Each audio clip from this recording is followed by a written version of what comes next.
speech tonight will be classic Donald J. Trump. It'll be funny. It'll be entertaining. There will be some shots fired tonight. Andy, we're on a roll, man. Dude, yeah, I feel like one of our episodes is destined to get 8 views. The craziest thing about our last episode, which I think just got over 1,000, so doing good for us, it's got like 20 or 23 comments, and they're all agreeing with us. Like everything I know about YouTube is that the comment section is vile trolling, like just name calling, and you never Yeah, read the comments. And all of our comments were like people that were on our side, which was weird to me. Like I like it. I don't think this is right. Sooner or later, people are going to start getting in there to get pissed at us. But right now, thank you to the Fine. people that are giving good comments. Well, I really just want to get 500 subscribers. That's really what I want. It still makes me laugh that you think we're going to like eventually make money doing this. If it happens, awesome, but I'm not counting on that. Right. Yeah, that's Right. not part Yes. of my plan. It's a goal. Okay. I mean, I feel like if we just keep doing it, we'll eventually get 500 subscribers, right? Yeah, We've but been doing it there's, for 2 years now. yeah. All right. Well, I hope it happens, but I'm also not All right. banking on that. So, In that note, like and subscribe. yes, thank you. So the reason we're doing a Sunday night pod is because there was some excitement last night about at the White House Correspondents Dinner. Congratulations to you. I think in all the time I've known you, Docs, you've never been the one to call me and say, "Hey, there's breaking news happening. Turn on your TV." Like that was a role reversal. I was on my couch, not watching the news, playing on my phone. I'd been gone all day. I was brain dead, and you called and you were like, "Dude, turn on the news right now." And thank you for the heads up, but also like that's never happened. It's always me calling you, going, "Hey, get on the TV right now. Here's what's going on." So good work. Mm. Way to be alert, buddy. Yeah. Well, I watched it for like 10 or 15 minutes. I was like, Andy hasn't called me yet. I better call him. He's probably not watching. So yeah. My daughter had a choir performance at an amusement park yesterday. So it was like sing in the morning, ride rides all day, and then like award ceremony at the end of the day, then an hour and a half drive home, and I was done. So anyhow, thanks for letting me know. Before we even say anything about this, I feel like we need to get some ground rules established. First of all, there are definitely going to be people that love Trump that if they heard us talking about this tonight, they would get upset with us and say, "How can you be laughing and joking? This is serious. The president almost lost his life last night," which he didn't really, but you know that that's going to be some feelings. So I want to Okay. get it out of the way real quick. First of all, this was Trump an hour after all the chaos took place in the he went to the White House and he had a press conference with all his people. It didn't seem like he was taking it too seriously. Yeah, I mean, there was one of Pete Hegseth, which he's really smiling there. Yeah, it's kind of weird. I mean, look, political violence is unacceptable. Wrong. Like I don't want to. if you want change, go to the fucking polls. Vote. Exactly. That's how we do this. That's how we should do this. Political violence is unacceptable.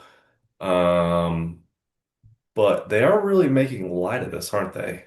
From the minute it was over, they were kind of laughing and giggling about it, and I'm glad you said that. Political violence is awful. Don't do it. Now there were some funny, like now that we go back and watch the video, knowing that everybody's fine, there were some funny things that happened last night, and I want to talk about those. And I'm not But hold on, I want to endorsing. say something else Yeah. actually because it just popped into my mind. Political violence is awful,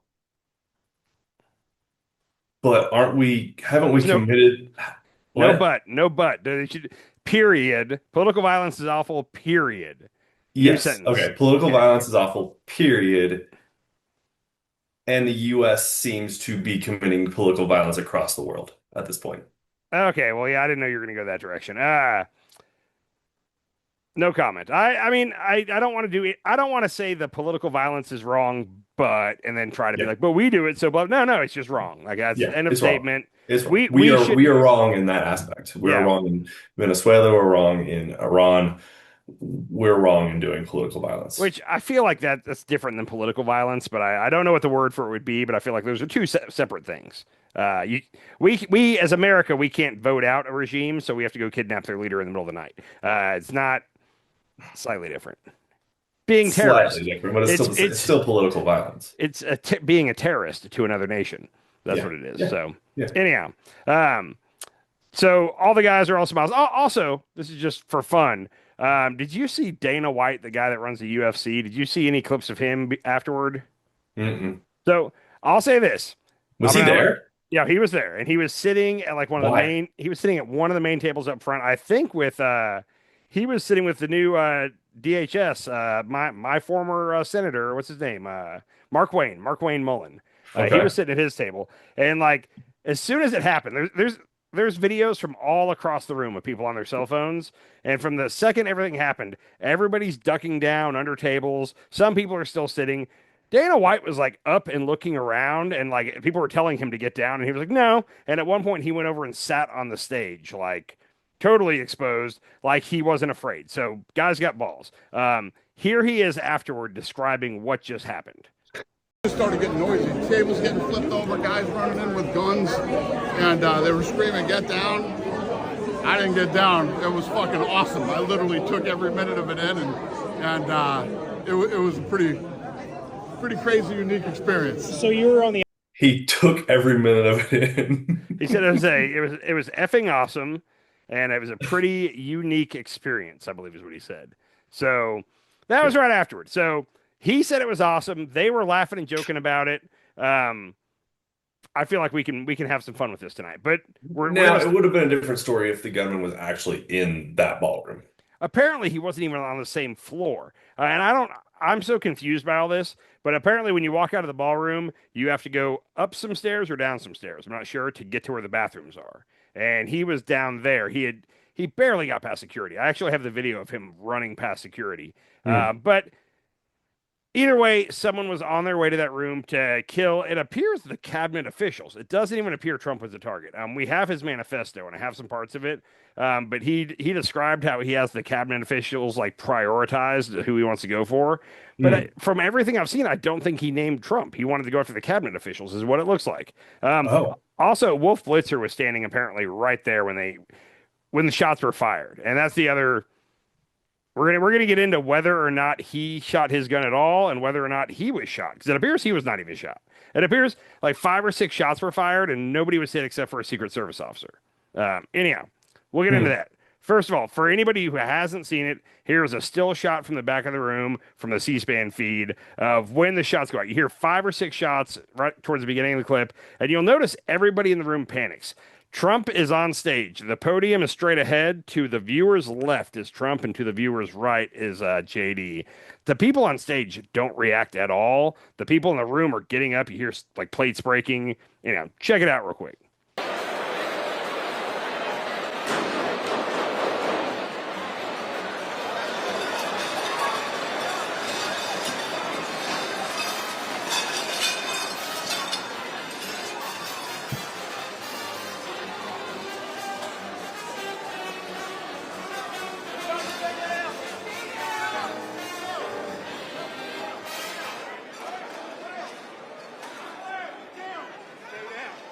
'It's fascinating that everybody else like hit the floor and Trump is still sitting there like talking. It wasn't just Trump, though. It was everybody on the left side of the stage. From the audience's view, everybody on the left side of the stage didn't seem to notice. It looked like JD noticed. JD's head perked up real quick, and he was looking around. But everybody by Trump, in fact, I've got a view zoomed in on Trump, and this is what I want you to do is I want you to play a game with me, okay? First of all, Trump doesn't notice at all. But from the time you hear the shots, I want you to see how many seconds it was until the Secret Service was all around Trump, and then how many seconds till they actually got him up and moving, okay? Check this out.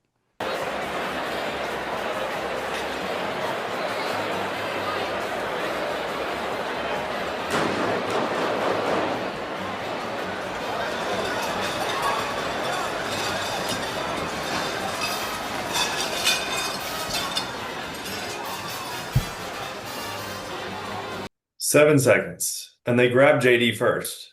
I got a video of that coming. Hold on that. But it was 7 seconds till they got to Trump, roughly. Yeah. And then how long till they moved him? Another 4 or 5? Yeah. Something like that. Like they got there and they almost like established a perimeter around him and were looking around and didn't even try to move him. I've seen in movies and I've seen once in real life what happens when there's a threat on the president. Everything happens real fast and the president goes down and is protected or he's whisked away. Trump said it several times last night. He thanked how awesome the Secret Service and the police and blah, blah, blah. And a lot of people have said, well, we got to commend our Secret Service. I have a lot of complaints about everything involving the security of this thing. The guy checked into this hotel with 3 guns, walked in with them in a bag, and he checked in. It seems like we're gonna get to this, but it seems like he checked in the day of the event and walked in and got up to his room with a bag with 3 guns. That's weird. Yeah. The fact that he even got through security at all, like I said, he didn't get far, but like I'm a little amazed. On that note, which you just mentioned, they got JD up right away and got him out of there. JD was out of there 2 to 3 seconds after the shots were fired, and Trump was still hanging out for another, what, 7, 8, 9 seconds, something like that. Here, Yeah. watch this just for anybody that hasn't seen it.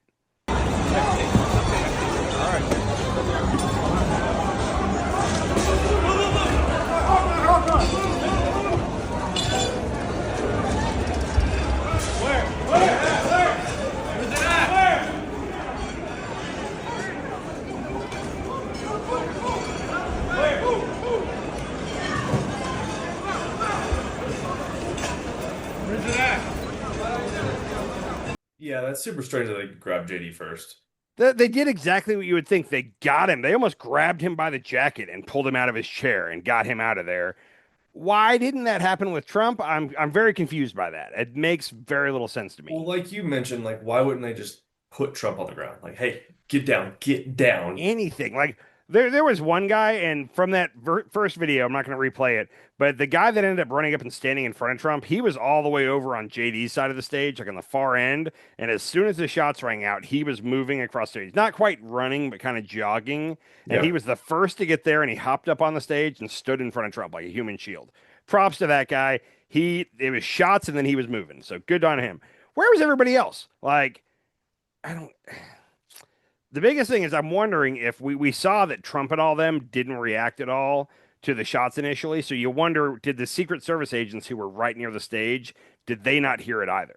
There had to have been a pause where they were noticing people in the room were starting to panic, but they had no clue. Maybe you just couldn't hear it on stage for whatever reason, because nobody on stage seemed to hear it. Besides JD. JD was the one who perked up, like so.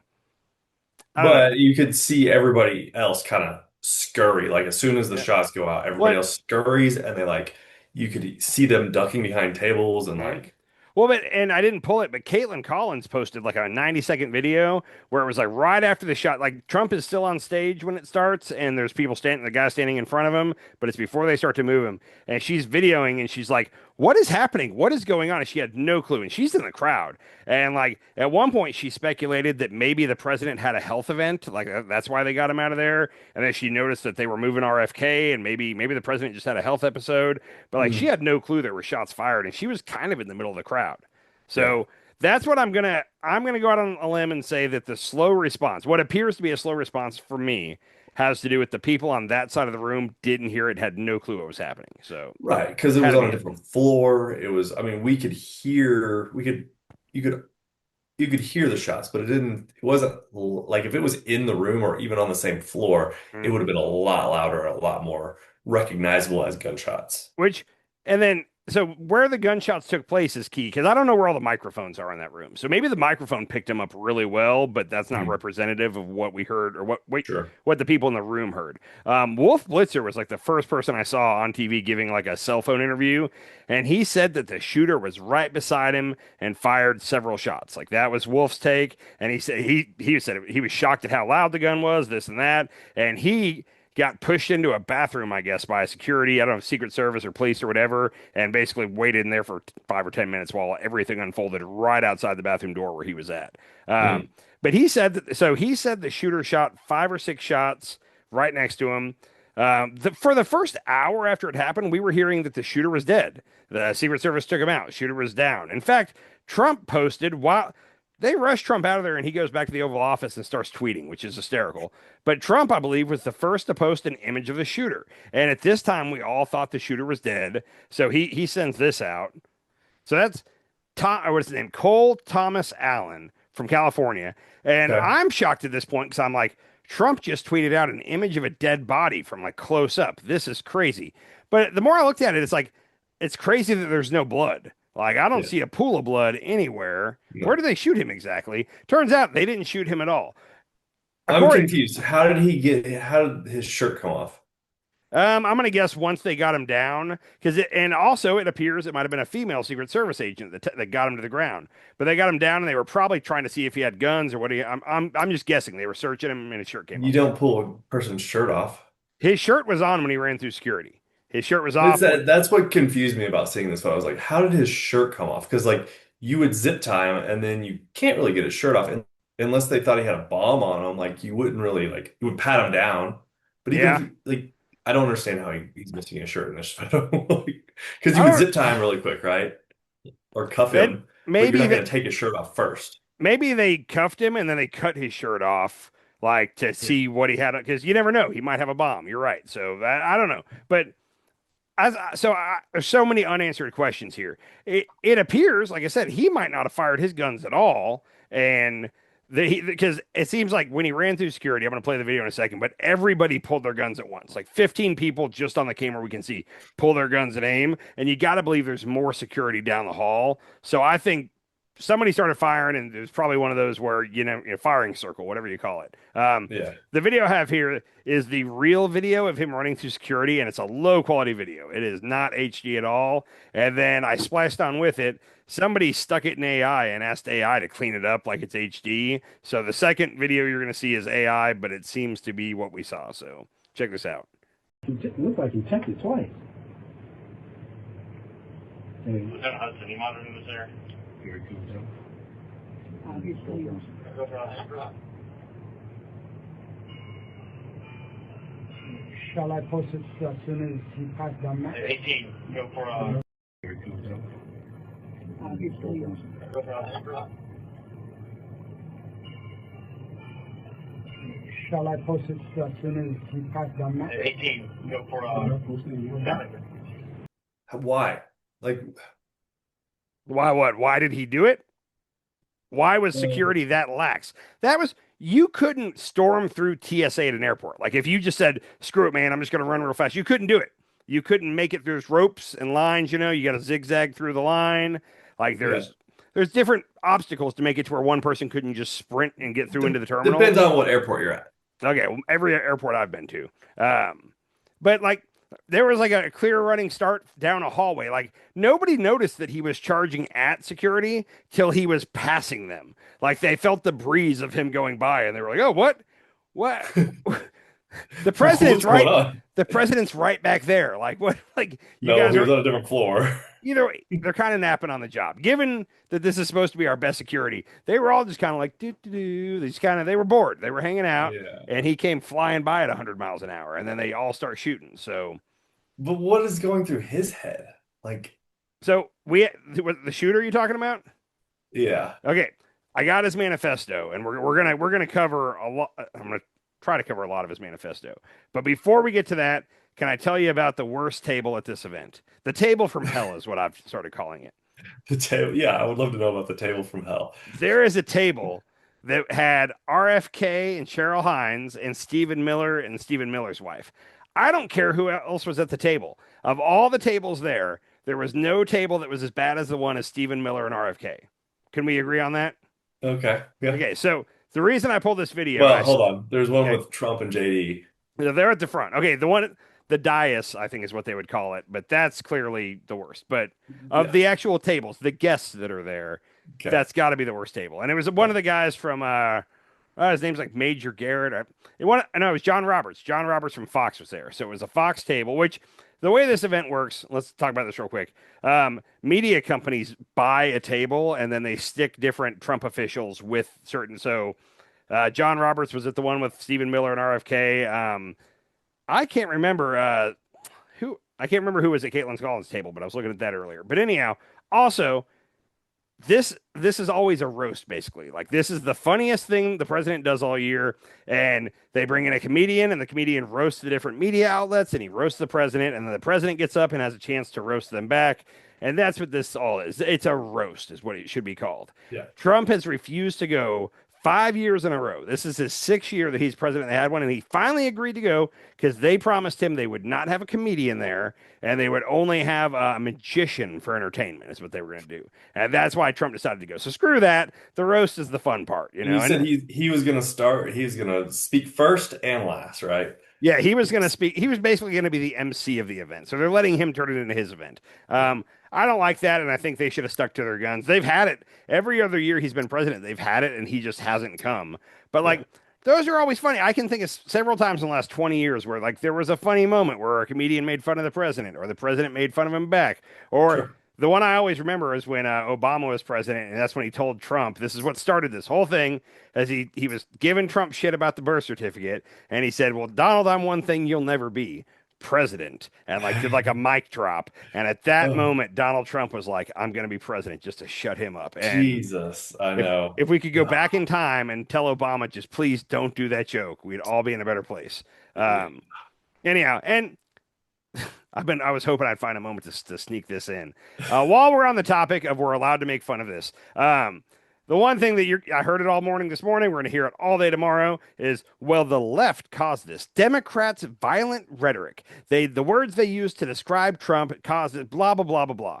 First of all, the words Trump uses to describe Americans, the people on the left, all the time. Like Trump taunts them. The media. They're trying to destroy our country. They don't love America. They're terrorists. Every holiday, Christmas, he'll say, "Merry Christmas to everyone, including the radical left terrorists that hate our country," blah, blah, blah. Like, he does this on a daily basis. So the left has to watch the rhetoric. I don't want to hear it. And I'm not saying that the left doesn't have a problem with that. I'm just saying that both sides clearly, like, that's where our political rhetoric is. Both sides are saying disparaging shit about the other, and it's getting a little out of hand. But it Yeah, ain't. but before Trump, it was calmer. Trump ramped it up so much, and nobody's ever gone after the media. Even I don't even think what's that guy's name? The right-wing radio guy who Rush started all Limbaugh? this. Rush Limbaugh. I don't think he attacked the media. Yes, all the time he did. He did? All Okay. the time. Yeah. Okay. So what we're witnessing right now is like forever Rush Limbaugh was like on the fringe of Republican. Like people that listen to AM talk radio during the day heard him, but for the most part he wasn't mainstream Republican. And like Trump now like has brought it to where like that part of the Republican Party is the entire Republican Party. Like I used to listen to a lot of Rush Limbaugh. My mom would drive around during the summer working, and me and my sister would be in the car, and she'd have it on. And he'd come back from every commercial break, and he'd go, "Ladies and gentlemen, the radical liberal Democrats are trying to destroy America." And that was like his entering line into every segment. And it's like, oh, the left are trying to destroy America. And so, yeah, it's weird to have the president do it on a daily basis. Yeah. Now, real quick, and people say this is the third attempt on Trump's life. Nobody ever tried to kill Obama or Biden. I hear that a lot, and that's flat out not true. There were 8 different groups, or sometimes it was a single person, sometimes it was a group, 8 different arrests that were made on people that were planning to kill Obama. And every time, like, the FBI thwarted it before it like got into action. And I say arrest. Some of the people, I think 3 of them died in shootouts with the FBI as opposed to going to jail. But Well, was it under Obama where that guy like he jumped the fence at the White House, broke Yep. into got past a female security guard, Yep. and I don't remember exactly how He it ended up ended, getting tackled, not that, but he made it all the way into the White House, which is another fail. You assume that like there are people on the roof, like snipers, that would never let somebody make it across the yard. He jumped the fence, ran across the yard, and opened an unlocked door to get into the White House. Why Like is the door locked? so many things were anyhow. Why is the White House door unlocked that night?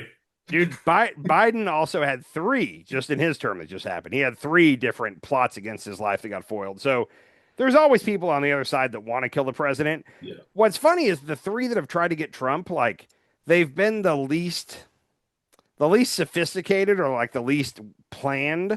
Like, Well, we talked about this in our last episode. I'm not sure Butler was so people are was already saying that about the White House Correspondents Dinner, and we're going to have that at the end because there's Okay. already people saying Okay. this is staged. But I got you covered on that. That was like the first thing I heard was it was staged. Like everybody was coming out, but now the more the evidence comes out, I'm starting to think that it wasn't really staged. I have a strong opinion on whether or not it was, but we'll save that for the Okay. end here. All right. But back to the left needs to watch their rhetoric. I was seeing all day long, I was seeing the right was saying this is the Democrats' fault with the way they talk about Republicans. And then the left was throwing up examples of things that Republicans have said about Democrats. So it was what about this, what about that, all day long. It got old. I didn't want to pull any of it, but one video came up and it was of people doing a protest in front of the White House while Obama was president. And it made me laugh. It's a terrible video. It's racist and it's terrible. But it's also fucking hysterical. And I wanted you to see it with me. I need your money to kill babies by abortion. You, taxpayer, give me your money to pay for baby killing. No, I don't believe in abortion. I don't care. Render to Caesar what is Caesar's. Give me money to kill babies. All right, I'll pay you. Give Don't me the hit me money. anymore. Please, kill my baby. Kill my baby. You, kill that woman's baby.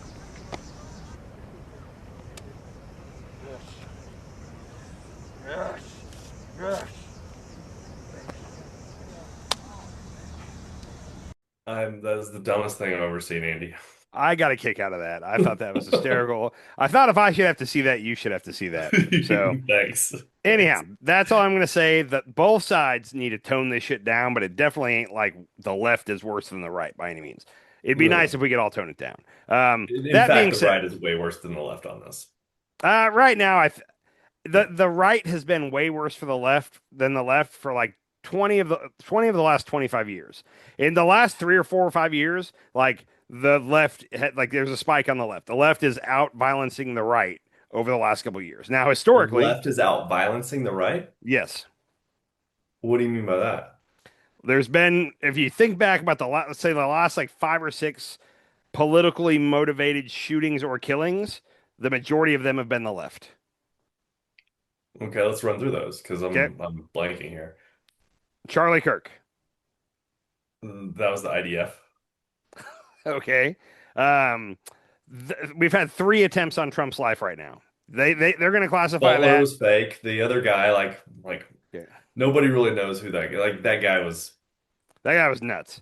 Yeah, That guy appeared to be a Republican that hated Trump because he wouldn't support Ukraine. he was a Republican. Okay, so the But- right is fighting is killing their own. Is And going Thomas after their own. Thomas Crooks, the kid in Butler, Pennsylvania, was a registered Republican, but clearly didn't like Trump. Or remember, we found out that he Googled like Trump's appearance schedule or his rally schedule and Biden's, and basically it was whichever one of them came closest to his house, he was going to take a shot at. Is what it looks like. He was just fed up with politics. Yeah. But he was a Republican.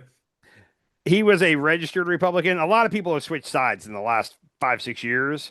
There's no telling if he Switch did. sides, like the only way to switch sides is actually to change your voter registry. Oh, I don't think that's right at all. I think there's a lot of people that say, screw this, I'm not voting for blank. They go vote for the other one and they never go change the registration. They just vote how they want to. I think that's for real. And then the guy last night, though, let's focus on this. The guy last night seemed to be on the left. He was not a Republican or MAGA or anybody on the right. So anyhow, back to the table. The right is absolutely more violent, even towards their own people, than the left. That's what I'm coming out with. Okay, yeah, I think that you're a lefty when you say that. If you don't acknowledge that there's been a rise in political violence on the left over the last couple of years, then you're just not being honest. There's been a rise on both sides, but the right started out higher, and they both have risen probably similarly. There's graphs and charts and information on this. I'll pull it for the next episode. We can argue about it next episode. You're wrong, but we'll argue about it next episode. Okay. Back to the table from hell. The reason I pulled this video is A, that table would suck to sit at, but B, Stephen Miller's wife is pretty pregnant. I'm going to say 7-8 months pregnant. And what's interesting about this video is Stephen Miller has got a hold of his wife. He's almost using his body as a shield for his pregnant wife. And then a Secret Service agent is shielding both of them. So they're really protected. They're getting ready to move them out of the room and backstage or whatever. As the camera pans around, RFK has got his back turned to his wife. He's not paying attention to Cheryl Hines at all. And there's a security guard kind of standing in front of him, not really covering him. And Cheryl Hines is looking around like, what's going on? And nobody's paying attention to Cheryl. They get up to move both of them. And Steven is holding on to his wife. And then the agent's like holding on to both of them. And they're moving like a conga line out of the room. 2 guys get RFK and go walking out. And I had to clip two things together here because you can't really see it well in the first one, but they just leave Cheryl. Cheryl's walking behind them with nobody walking her, and when they start to go up the stage, she tries to grab the back of one of their coats, and they just leave her, and she's just in tow. She's a fifth wheel. She's just coming along for the ride, and it was interesting to see the way both men prioritized their wives in this chaotic event. So check this out real quick.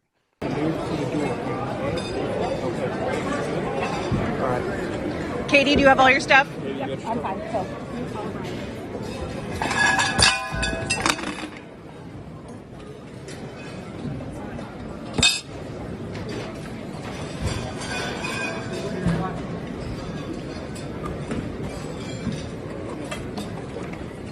Stand by.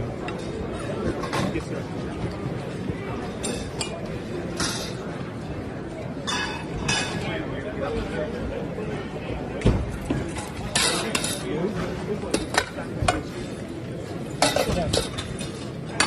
Go to your right. Go to your right.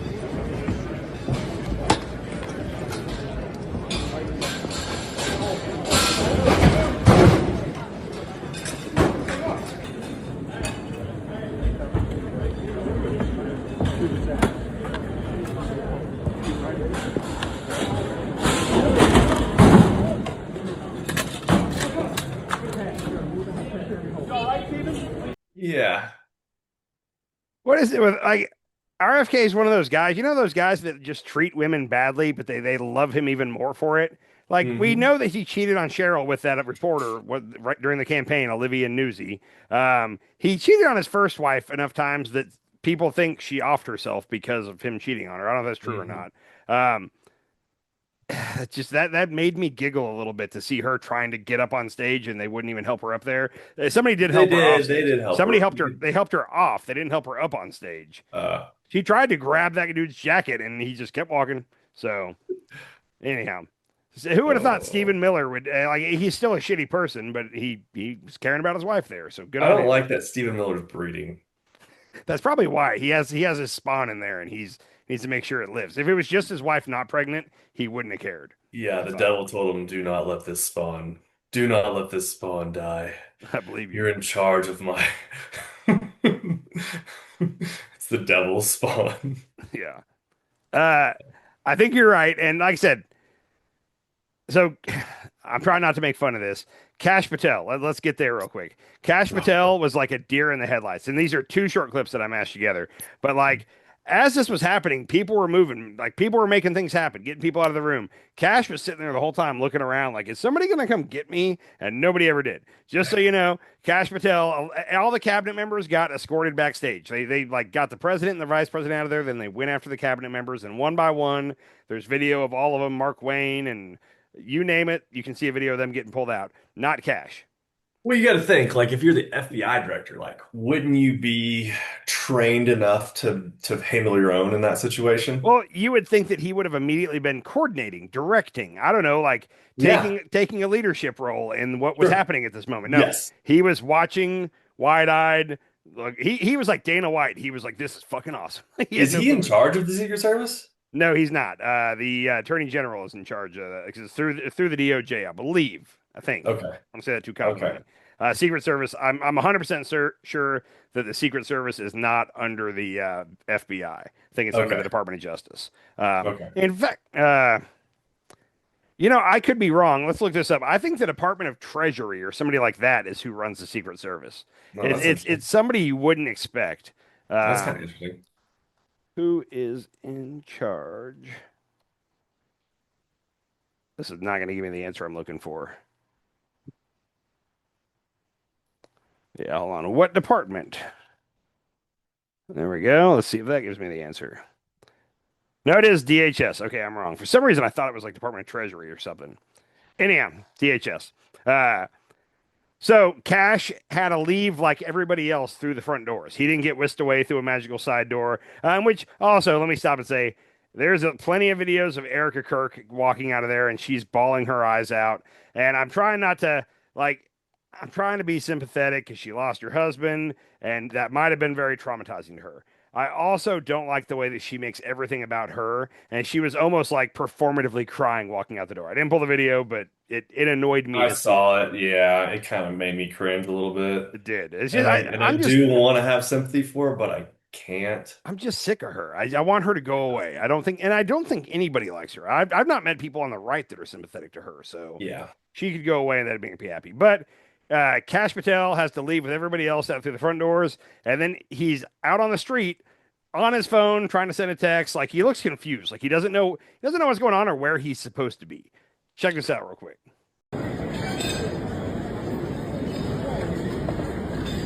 Do you guys have any idea what happened in there? Ma'am, I know. Yeah. Sorry.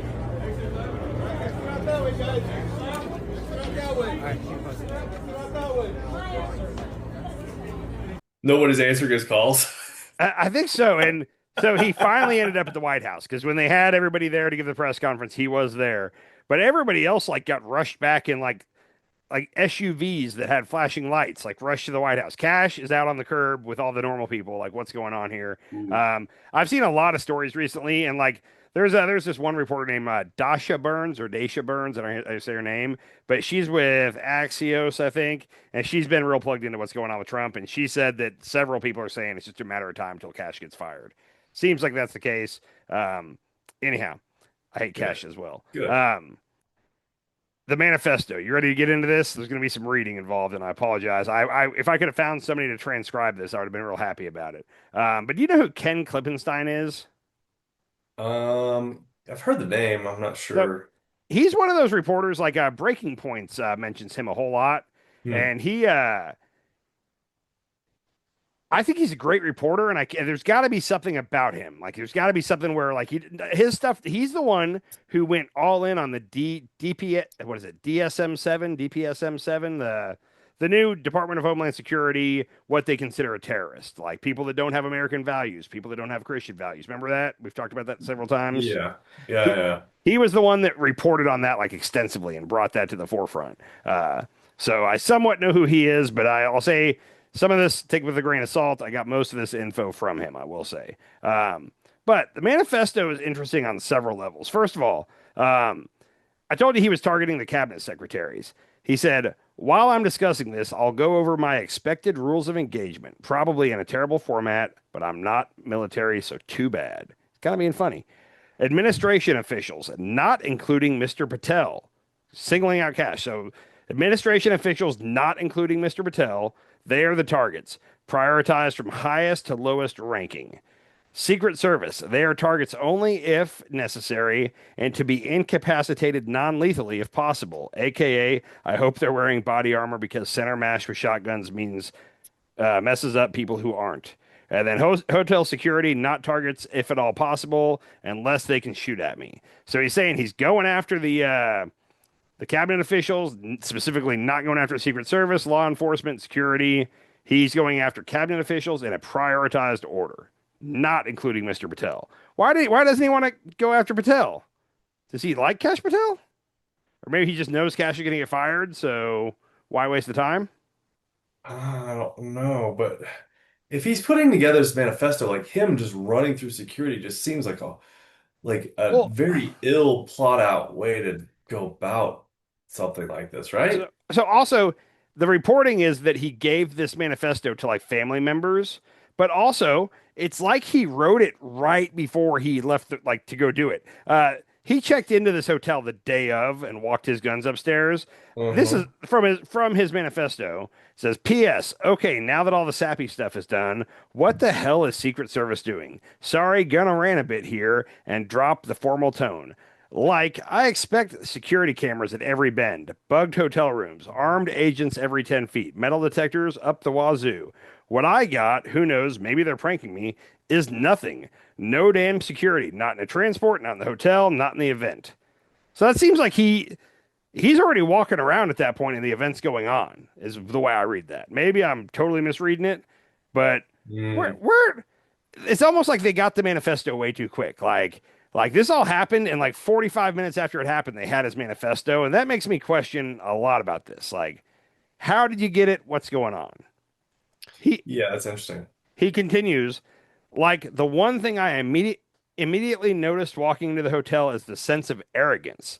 I walk in with multiple weapons, and not a single person there considers the possibility that I could be a threat. The security at the event is all outside, focused on protesters and current arrivals. So, current arrivals, that means people are arriving for it when he's writing this. Because apparently no one thought about what happens if someone checks in the day before. Like, this level of incompetence is insane. I very sincerely hope it is corrected by the time this country gets actually competent leadership again. Like, if I was an Iranian agent instead of an American citizen, I could have brought a damn Medusa, I don't know what that is, in here and no one would have noticed shit. Medusa? M-A, then the word deuce. I don't know what that means. But he seems more offended at the fact that he's gonna be able to get in there than anything else. Like where are my tax dollars going? How is this happening? That's the vibe I'm getting from him. Yeah. It's a 50 cal. Okay. Well then, so what we know about him is he's a Cal Tech graduate.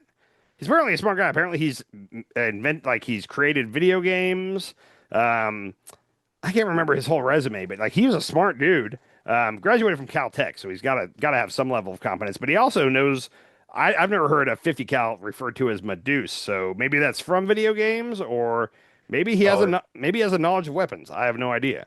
But right there, a lot of his manifesto is written like he's checked into the hotel and he's seen people arriving, and now he's running back and filling out the rest of his manifesto, and then he hits send. I don't know. I'm very confused by that. Probably. I mean, yeah. But I mean, obviously something's broken in his brain.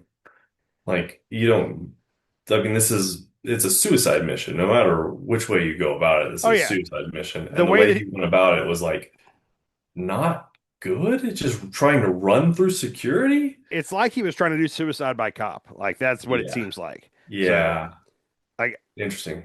I don't know. Like I said, terribly for how smart the guy was. His plan was, I'm going to run full speed through security and see how far I can get. Like, and he's fast. He looks like he was booking it, man. He was moving. So anyhow, none of that makes sense to me. Donald Trump has said a couple times. He said it last night at the podium in his little press conference afterward. And he said it in a couple tweets, I think. But he's saying basically that the guy was anti-American and anti-Christian. He's made it a point to say he said that the manifesto had anti-Christian stuff in it, is what he said. Well, okay, this is all coming again from Ken Klippenstein. I did verify this is from the manifesto. But this is what Trump said. When you read his manifesto, he hates Christians, Trump told Fox News. He hates Christians, a hatred. A bizarre and unnamed administration official echoed this Trump claim in major media outlets. But that's not what the manifesto says. And if anything, it appears that Trump's portrayal of himself as Jesus Christ, the AI picture he put up there, might have provoked Allen. Also, an alleged copy of his manifesto reported by the New York Post shows Allen invoking Christian theology to defend the shooting, working through gospel passages one by one like someone who had spent real time with the Bible.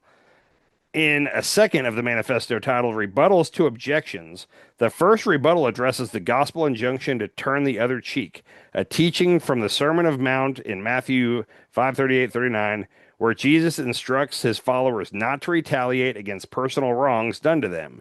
Allen reframes it as inapplicable when others are the ones suffering. So he went through a couple point-by-point Christian reasons that he needed to do this in his mind. I'm not saying it's right. I'm just saying the first one was turn the other cheek. His rebuttal, the objection is, as a Christian, you should turn the other cheek. His rebuttal, turning the other cheek is for when you yourself are oppressed.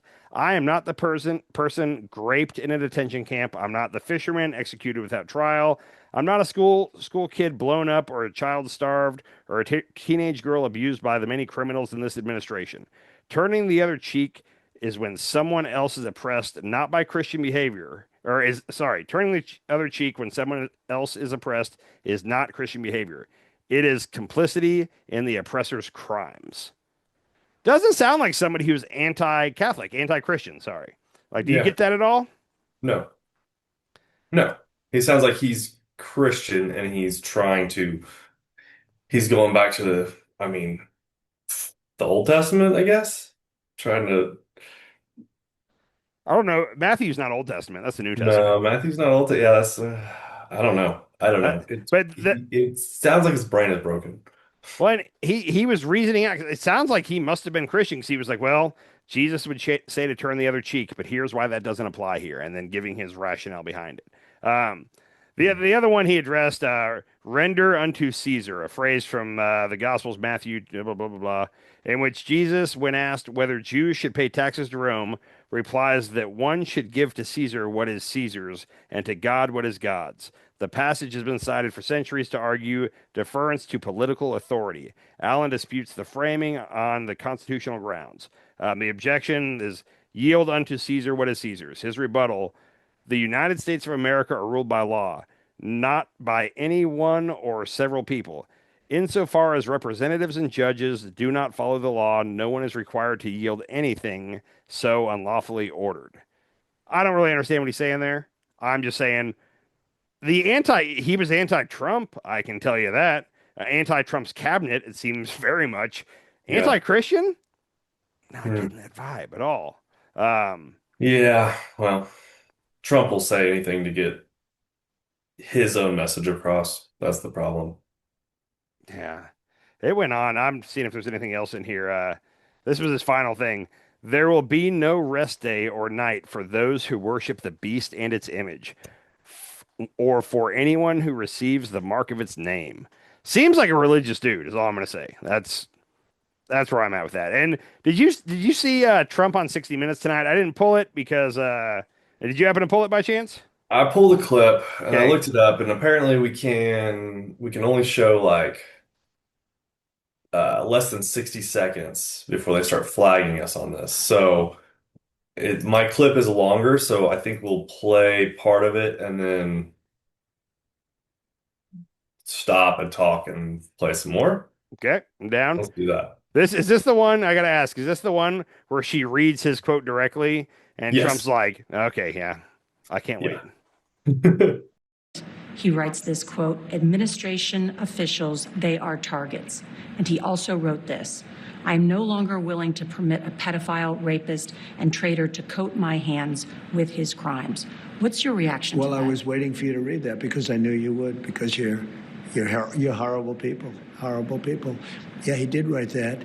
I'm not a rapist. I didn't rape anybody. Do you think he was referring to you? Excuse me. Do you think he was referring to you? That's one. That was obviously he thinks he's referring to him, which he probably was, but yeah, that's like a couple weeks ago when the Pope said something like, I don't remember the exact tweet, and every Republican was like, how dare he say that about Trump? And it's like, he didn't say that was Trump. The fact that you read that and you automatically thought it was Trump, that says more about you than anything else. That's kind of how I feel about this, is Trump's immediately. And here's the thing. I think you're right. I think he was saying that about the Trump regime, the Epstein class, whatever you want to call it. Yeah. I thought it was very smart-assy of her. I loved it. But the way she was like, oh, do you think he's talking about you? Yeah, that was a smart-ass. I love it, though. I'm here for it. Exactly. And the fact that he like started that out with like, I knew you were going to bring that because you're horrible people. You're just horrible people. Why are you going on interviews with horrible people then? You know why he went on that interview is because that's CBS, who's owned by David Ellison, who's his close personal backer. That's why he's on 60 Minutes. That's the only place he'll do interviews at 60 Minutes and Fox. Other than that, and real quick, reporters were calling him last night, like right after all this went on. You know how he just answers the phone? Yeah. Several of them he answered, and he was like, hey, what's going on? Yeah, no, there's a lot going on right now. I'll call you back tomorrow. And then he called them back tomorrow morning. Starting at 7 a.m., he was calling back reporters. But he didn't answer Cash's phone call. Probably not. I don't know if Cash tried to call him, but it was very funny. Like Jonathan Karl with, what's Jonathan Karl with? Maybe ABC. He was talking about it, and he was like, yeah, he's like, he answered, and he told me to call me tomorrow, and he woke me up at 7 a.m. this morning, call from the president. Like, good job, Mr. President. Way to be there for the reporters. So interesting. All right, let's continue with this. All right. I'm not a pedophile. You read that crap from some sick person. I got associated with all stuff that has nothing to do with me. I was totally exonerated. Your friends on the other side of the plate are the ones that were involved with, let's say, Epstein or other things. But I said to myself, I'll do this interview, and they'll probably. I read the manifesto. You know, he's a sick person, but you should be ashamed of yourself reading that because I'm not any of those things. Mr. President, and I these was are never. the Excuse gunman's me. words. Excuse me. You shouldn't be reading that on 60 Minutes. You're a disgrace. But go ahead. Let's finish the interview. The other thing that he wrote in You're the disgraceful. You're disgraceful. You shouldn't be reading that.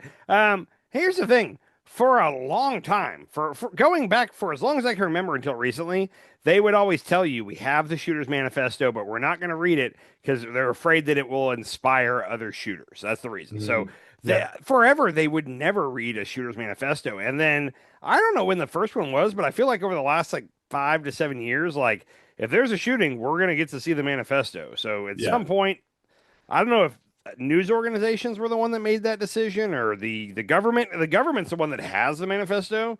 So at one point, it happened under Trump, didn't it? It started happening under his first term. I don't know. I think the first one I remember hearing about, I'm sure there was one before, but remember the kid that went into the Walmart in El Paso with an AR and just started blowing up Mexicans? I remember they let parts of his manifesto out, and that was shocking to me, where it was like, whoa, like we normally don't get to see this. And he was inspired by Trump, and it was one of like the right-wing podcasters. It wasn't Ben Shapiro. I think it might have been Charlie Kirk, honestly. I can't remember for sure, but he was, or you know what? I think it was Tucker, and it was Great Replacement.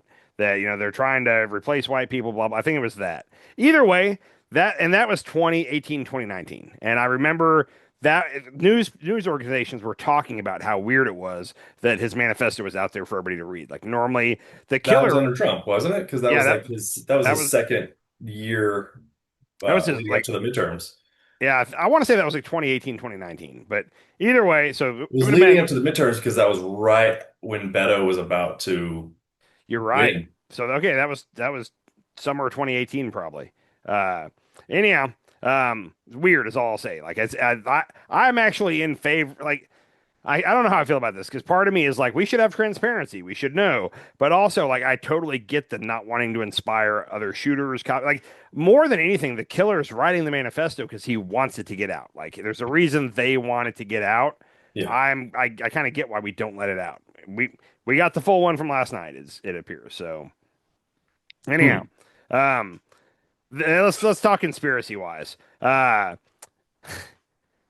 So Butler, you firmly believe Butler was staged, right? Is that correct? I don't want to put words in your mouth. I'm not gonna say firmly, but every sign points to a staged. I mean, the fact that his ear grew back in 2 weeks. That's the biggest part is, his ear had no damage whatsoever. They wrangled the photographers, put them in the perfect spot to get Trump. And the fact that security service actually let him get up and do his thing. Mm-hmm. I mean, it just seems weird. Everything seems so weird. That was the day that like the tides turned for Trump. Like up till that point, it could have gone any way, but it wasn't a for sure thing that Trump was going to be the nominee for Republicans. Like he was not leading the pack. And then that happened and like Republicans rallied around him. And from that day on, like Trump was the nominee for the Republicans. Like, and it gave him a boost.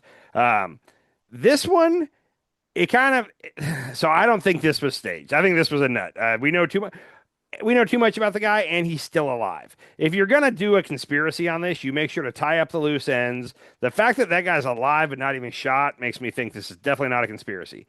What's his name? What is it? Alan Thomas Cole. Wait, I think I got that wrong. Cole Thomas Allen. Where's it at? It's Alan Cole Thomas Cole. No, Cole Thomas Allen is his name. Cole Thomas Allen? Yeah. All right. I just want to see, because leading up to this,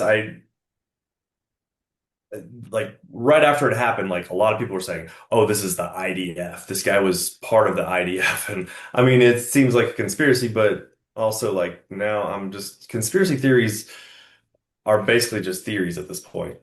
They're not even like. Yeah, but so that's an example of like there's plenty of things that Israel's doing right now that you can point at that are true, that you can point at and say, hey, this is wrong. But then people try to pile everything onto like, well, it's Israel's fault. And it's like, this had nothing. I don't think this had anything to do with Israel. Like I said, if the guy was dead, if the shooter was dead, and we'll never hear from him, then I would be open to all kinds of theories. I'm Cole not. Thomas Allen wearing an IDF sweatshirt. Maybe that's why he didn't have a shirt on. What are you reading? Where are you reading this from? That was on YouTube. Okay, come on. I'm reading headlines right now. Come on, buddy. Yeah. Oh, and on Instagram, the suspected gunman closet allegedly sent. Da da da. Managed quarantine. He was a 31-year-old teacher from California. And he taught like something scientific. He was a smart dude. By all Yeah. accounts. I mean, yeah, I mean, there's just conspiracies going around saying that Yeah, so nothing. he was IDF, but it also said he was wearing like there's multiple headlines saying that he was wearing an IDF t-shirt or a sweatshirt, which would explain why he wasn't wearing a shirt when they. Okay, hold on, wait. You said multiple headlines. Tell me what news organizations any one of these headlines is from. There was not news organizations. Okay, so is it Facebook, Instagram, and YouTube posts? Hold on. Yeah. Docs, you got to get better at this, man. You are just as gullible as people on the right that you make fun of for being gullible. I Well, got to I'm tell not you. gullible. I'm just saying. You came to me last time. You came to me last time. Convinced. I told you I'm not convinced, but that's why we're looking it up, right? I'm doing my research here on the air. Okay. You brought one of the things you wanted to bring up on the last show was that Trump asked for the nuclear codes and they wouldn't give it to him, so he fired that person. And that was totally not correct. And you brought that on like it was a real thing. You've got to start like fact check this stuff off of YouTube. Like if you see it on YouTube, go somewhere else and make sure it's true. So this is on Facebook, but there's a image of him wearing an Israel Defense Forces shirt. I'll bet it's photoshopped. Could be photoshopped. Yeah. Okay. Anyway, willing to bet. I heard that from several YouTube sources. Don't use the word sources, please. YouTube. You saw it online. You saw it on social media. That's the correct phrase. You saw it on social media and you figured it was probably true. Yeah, and then they stopped saying that. So then I was like, well, I heard this, but okay. we can't confirm that, but yeah, we can't we have our reporters working hard to confirm it, but at this moment we can't confirm it. Yeah. Okay. Anyhow, there are two videos that are floating around online that everybody's pointing at to say this was staged. The first one is Carolyn Levitt, and she would have to be really stupid if this is altered. Let me play the video, then we can talk about it. To rumble, is he not? He is ready to rumble. I will tell you, this speech tonight will be classic Donald J. Trump. It'll be funny. It'll be entertaining.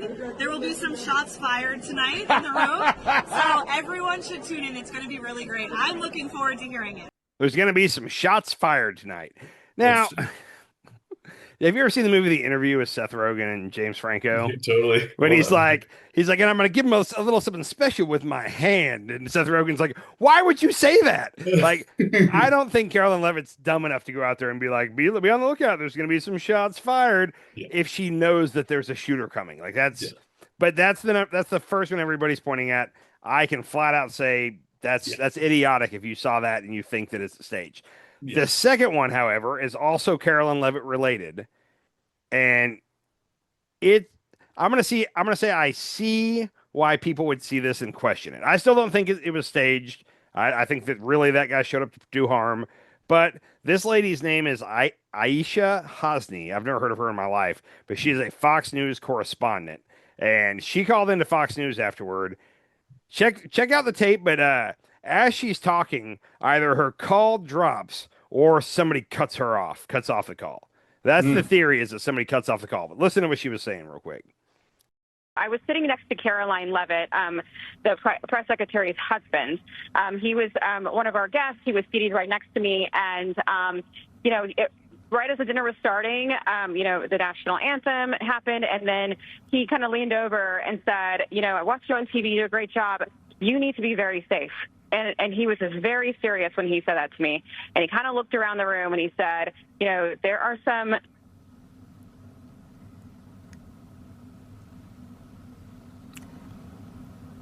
Sounds like we lost Aisha's phone there. And this happens, by the way, especially when you have so many people attempting to utilize the same cell service at the same time. So that's the other one. That one I can see why people are curious there, because she said Carolyn Levitt's husband looked at her and said, "Hey, you need to be real careful." Then he seriously looked around the room and he said, "There are some call drops, or they cut her off. You tell me. I don't know." She needs to come out. I need to see something from her. I need to see the rest of that story. She needs to come out and tell us whatever she was saying, because that one's a little weird, is all I'm going to say. Yeah, but now at this point, she's not going to finish her story, or she's going to. Somebody's gotten to her. Yeah. But that's crazy. They both were involved. Like Carolyn Levitt saying shots fired, whatever. Carolyn Levitt's husband, who, let's just do a quick reminder, she's like 27 or 28, and her husband's like a 60-year-old millionaire. It's a weird relationship. But he tells this woman, "Be careful. There are some people," and we don't know what else happened there. So interesting. Yeah. So looking overall, around the room, I feel confident saying this was not a conspiracy. This was not a stage shooting. The guy's alive. If he was dead, I'm ready to listen to theories. But he's alive. We're gonna get to hear from him. If he comes out and says, "I didn't do it, I'm a patsy," blah blah blah. Okay, now I'm all ears again. Let me listen. But who knows what he's gonna say? A patsy? Yeah. Okay. If I was ever in that situation, no matter what, I would throw out the "I'm a patsy" line and just see what happens. That's your only defense. So Oswald's last words were, "I'm a patsy," and then he got shot, and it was like, oh man, he was a patsy. So anyhow, that's all I got on the shooting.